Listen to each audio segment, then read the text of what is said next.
L'ensemble des cortèges français ont convergé en région parisienne, samedi. Sans consigne globale, une partie des manifestants s'est dirigée vers le nord de la France et Bruxelles, où ils doivent retrouver lundi des manifestants de toute l'Europe.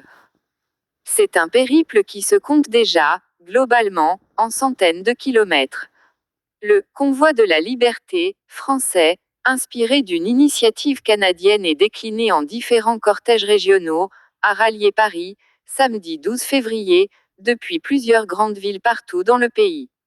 Au total, les forces de l'ordre ont procédé à 97 interpellations et 513 verbalisations d'opposants aux mesures sanitaires participant à cette opération préalablement interdite, selon un bilan communiqué dimanche par la préfecture de police de Paris.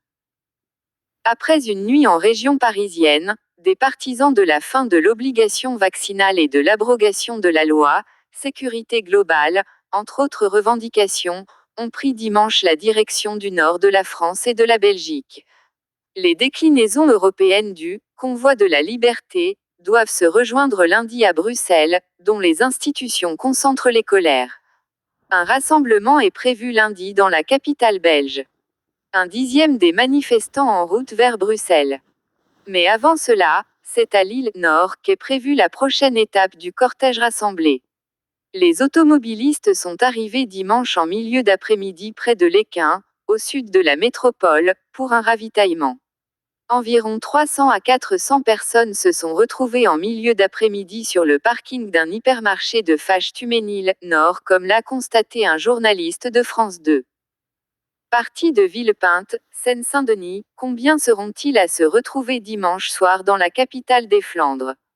Selon une source policière à France Télévisions, une grosse majorité des manifestants ont décidé de rentrer chez eux après la mobilisation de samedi en région parisienne.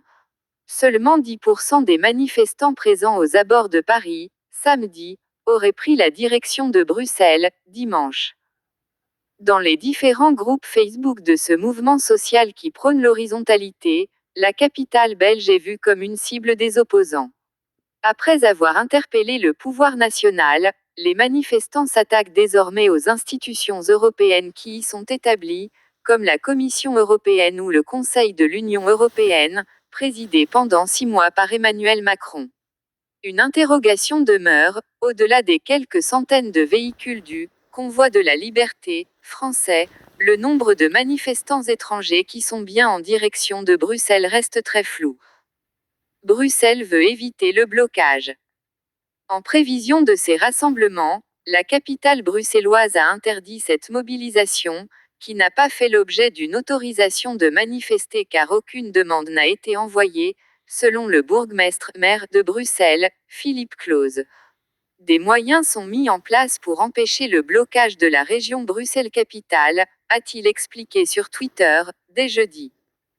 La police déconseille aux automobilistes de se rendre dans la capitale belge et sur son périphérique, lundi.